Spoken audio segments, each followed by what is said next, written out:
நான் வரேண்ணே. எங்க போற? ஐயோ, போகும்போது எங்க போறேன்னு கேக்குறீங்களே. போனதுக்கு அப்புறம் கேட்க முடியாதுதான் பாருங்கண்ணே, நான் போய் ஒரு கச்சேரி பேசி வந்தேன். என்னது? கச்சேரி எல்லாம் நான் தானே பேசுவேன், நீ என்ன? நீங்க பேசி கிழிச்சீங்க. இது வரைக்கும் வீட்டுல ஒரு காசு கூட தங்கல. நான் போய் பேசி வந்தா அதுக்கு ரேட்டே தனி. ஐயா ஏனே தவுளா அது? பின்ன என்ன தண்ணி ஊத்துற அண்டாவா? விட்டா அப்படித்தான் பண்ணி வைப்பீங்க. அண்ணே ஒழுங்கா வார்ப்பிடிங்க. 2 கச்சேரியா ஒண்ணுமே கலகாட்டல. தொப்பு தொப்புனுது. ஆமா, நாதஸ் ஏன் தூங்குறான்? என்னது நாதஸா? அதான் நாதசுரம்னே.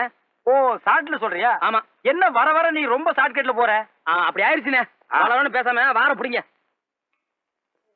வாரு இதுக்கு பிடிக்க வேண்டியதில்ல, உனக்கு வாரு பிடிக்கணும்.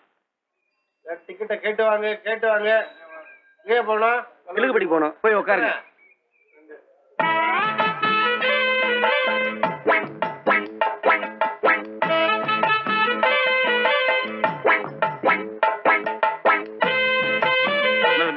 வணக்கங்க.